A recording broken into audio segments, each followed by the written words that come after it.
कि हो लोकतंत्र में विजय विजय। भाई साहब आप चिंता मत करिए, आपका इतना आशीर्वाद है, आपकी इतनी मेहनत है, और मैं गारंटी के साथ कहता हूं कि हो लोकतंत्र में विजय विजय, तो वो लोकतंत्री बनकर आएंगे। कहते हैं कि जय श्री राम, और वो कहता है कि हर घर से अफजल पैदा लेगा, तो पूरा सनातनी कहता है कि हर अफजल को मारेंगे जिस घर से अफजल पैदा लेगा। ऐसे को उम्मीदवार यहाँ से कांग्रेस ने बनाई है। जो गठबंधन के लोग रोजगार देने की बात करते हैं, वो लोग सारे लोग देश के नौजवानों का रोजगार खा गए हैं, देश का पैसा खा गए। कोई ऐसा इंडिया गठबंधन में व्यक्ति नहीं है, कोई ऐसा लीडर नहीं है जिनके परिवार या जिन पर स्वयं पर सैकड़ों हजारों करोड़ का घोटाला का आरोप नहीं है। चाहे क्षेत्र में देख लीजिए, आज महिला बिल्कुल बराबरी पे खड़ी है, कहीं पे महिला पीछे नहीं रह गई। नमस्कार, मैं हूँ दिल्ली के नॉर्थ ईस्ट इलाके में, और नॉर्थ ईस्ट इलाके में जो है ये ताहिरपुर इलाका पड़ता है दिलशाद गार्डन में, और हमारे साथ नीरज तिवारी जी हैं जो कि दिल्ली प्रदेश में पूर्वांचल मोर्चा के अध्यक्ष हैं और पूर्व मंत्री भी रह चुके हैं। सर, क्या कुछ कहना चाहेंगे जिस तरह से चुनावी माहौल चल रहा है? देखिए, चुनावी माहौल जो है वो बिल्कुल भाजपा के पक्ष में है,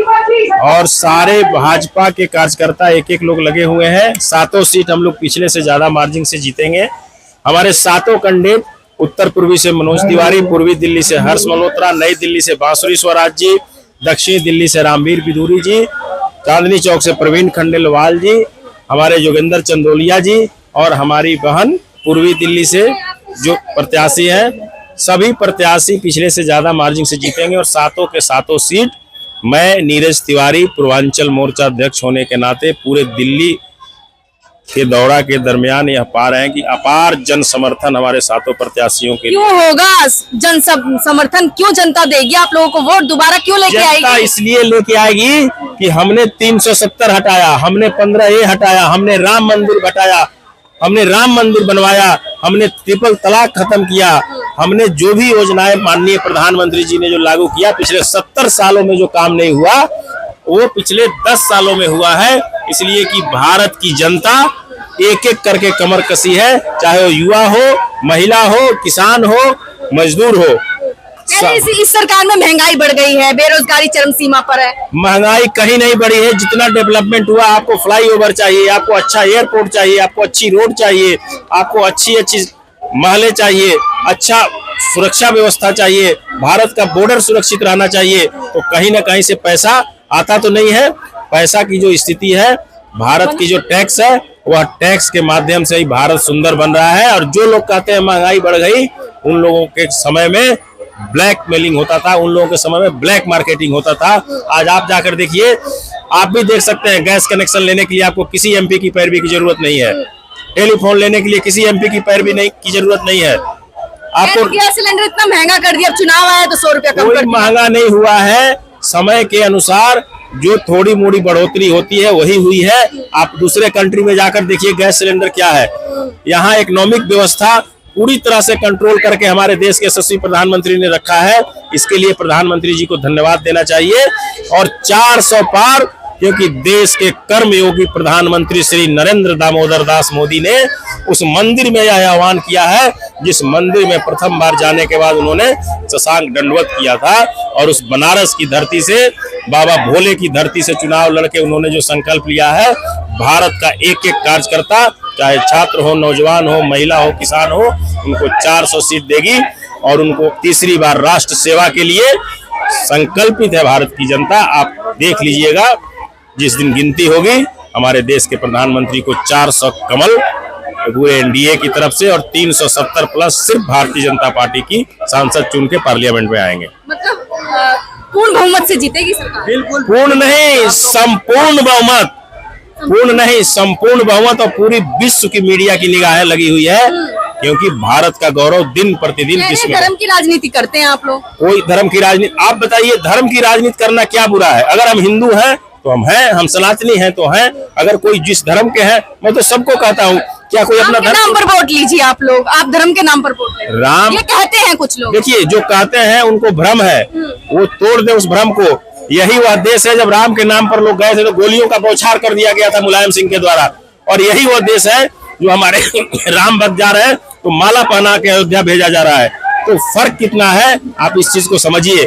और धर्म की जो लोग बात करते हैं, दुनिया में हर किसी को अपना धर्म प्यारा है, चाहे वह सिख हो, ईसाई हो, हिंदू हो या मुस्लिम हो, तो मुझे क्यों नहीं अपना धर्म प्यारा होगा, ये आप बताइए हमें।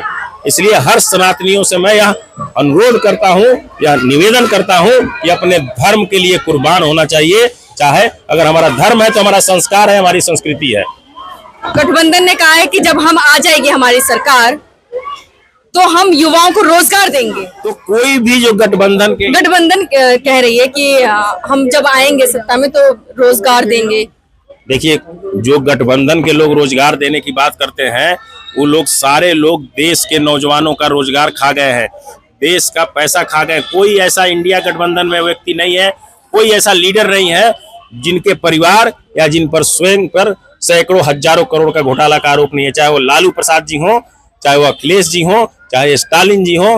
सर, ये भी कहा जाता है कि केजरीवाल जी को चुनावों के टाइम पे ही क्यों जेल गए हैं वो। ये देखिए, ये भ्रम और है। ये भी कहा जाता है जब इनकी पार्टी कोई लोग ज्वाइन कर लेता है तो वो वॉशिंग मशीन में धुल जाता है। बिल्कुल गलत आरोप है, बिल्कुल। आपको मालूम होना चाहिए, अगर आप मीडिया से सच में जुड़े हुए हैं, 8 ईडी का नोटिस दिया गया, लेकिन वो इग्नोर किए। क्या वो कानून को मानते हैं? जब बोलते थे कि मैं कानून को मानता हूँ, एक नोटिस में उन्हें कोर्ट हाजिर होना चाहिए, वो भगोड़ा हो रहे थे। इसलिए उनकी गिरफ्तारी भारतीय जनता पार्टी और देश के यशस्वी प्रधानमंत्री ने नहीं किया है, भारतीय जनता पार्टी के कार्यकर्ताओं ने नहीं किया है। इस देश में कोर्ट है, इस देश में संविधान है और इस देश में पुलिस है।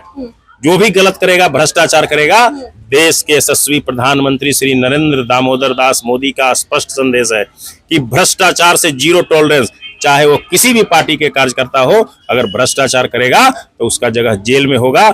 यह देश के विकास करना है तो हमें किसानों का विकास करना है, हमें महिलाओं का विकास करना है, हमें नौजवानों का विकास करना है, हमें युवाओं का विकास करना है। क्या कुछ संदेश देना चाहेंगे तमाम जनता को, खास तौर पे नॉर्थ ईस्ट की जनता को? देखिए, मैं पूरे दिल्ली को और साथ साथ खास तौर से उत्तर पूर्वी, जहां से हम लोग लोकसभा के प्रत्याशी श्री मनोज जी हैं, हम लोग सभी कार्यकर्ता और सभी लोगों से यही हाथ जोड़ के विनती करना चाहता हूं कि जो 3,78,000 का मार्जिन था उसे 5 लाख पुराया जाए, क्योंकि यहाँ कांग्रेस ने एक ऐसे उम्मीदवार को दिया है जो राष्ट्र विरोधी है, जो कहता है कि भारत तेरे टुकड़े होंगे इंशाअल्लाह इंशाअल्लाह। हम लोग कहते हैं कि अखंड भारत बनाएंगे और वो कहता है कि भारत तेरे टुकड़े होंगे। हम लोग कहते हैं कि जय श्री राम और वो कहता है कि हर घर से अफजल पैदा लेगा। तो पूरा सनातनी कहता है कि हर अफजल को मारेंगे जिस घर से अफजल पैदा लेगा। ऐसे को उम्मीदवार यहाँ से कांग्रेस ने बनाई है। इसलिए इस क्षेत्र का एक एक जनता राष्ट्र विरोधियों के साथ नहीं है, राष्ट्र के नायक श्री नरेंद्र दामोदर दास मोदी जी के साथ है और भारतीय जनता पार्टी के साथ है। आप देख लीजिएगा। तो हमारे साथ इसी कड़ी में महिला मोर्चा की अध्यक्ष, महिला मंडल अध्यक्ष सुषमा वाधवा जी जुड़ चुकी हैं।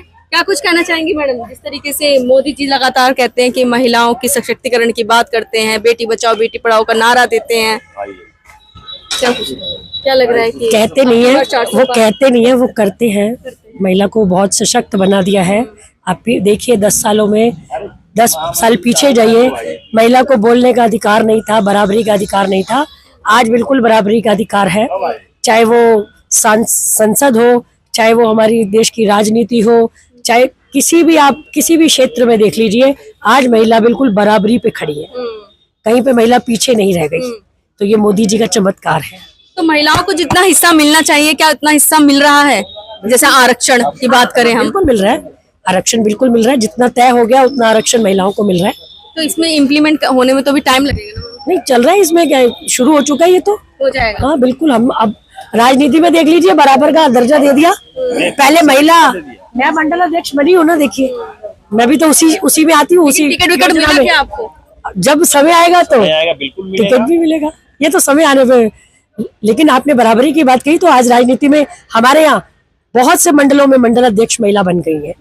और ये हमारे मोदी जी का हमारे ऊपर आशीर्वाद है, जो उन्होंने ये योजनाएं दी हैं, हम धन्यवाद करते हैं। तो क्या कुछ कहना चाहेंगी जनता से? जनता से मैं यही कहना चाहूंगी कि 10 साल से आप सुरक्षित हैं, आगे फिर 5 साल आपको सुरक्षित रहना है, तो आपको एक ही बटन दबाना है, कमल का। जनता बहुत समझदार है, हमें अब समझाने की आवश्यकता भी नहीं। जनता तैयार बैठी है। दिल्ली में 25 मई को चुनाव है, हर व्यक्ति को पता है 25 मई को जाकर कमल का बटन दबाना है और फिर 5 साल सुरक्षित होना है। जय श्री राम। बहन जी, मैं जब क्या आप इनका भाई साहब का इंटरव्यू ले रहे थे, आप तिवारी जी हैं, बहन जी मंडल अध्यक्ष भारद्वाजी, तो मेरे को बड़ी खुशी हो रही थी क्योंकि भाई साहब क्या कर रहे थे कि 26 अप्रैल है पावन दिन, तो ये बादल खुशी के छा गए। हाँ, तो बादल खुशी के छा गए और भैया जी मनोज तिवारी को लेकर और ताहिरपुर में आ गए कि भैया जी को तिवारी जी को लेकर ताहिरपुर में आ गए। और कितनी मेहनत करते हैं मैडम, जरा सुनिए कि हो लोकतंत्र में विजय विजय। भाई साहब आप चिंता मत करिए, आपका इतना आशीर्वाद है, आपकी इतनी मेहनत है, और मैं गारंटी के साथ कहता हूं कि हो लोकतंत्र में विजय विजय, तो वो लोकतंत्री बनकर आएंगे, वो लोकतंत्री बनकर आएंगे। और एमपी की तो चलती क्या, वो मंत्री बनकर आएंगे। कि मनोज जी इतना देते टाइम जनता को और कोई भी देता नहीं होगा भाई साहब, और कोई भी देता नहीं होगा। अरे मनोज तिवारी जी जैसा इस देश में नेता नहीं होगा। भारत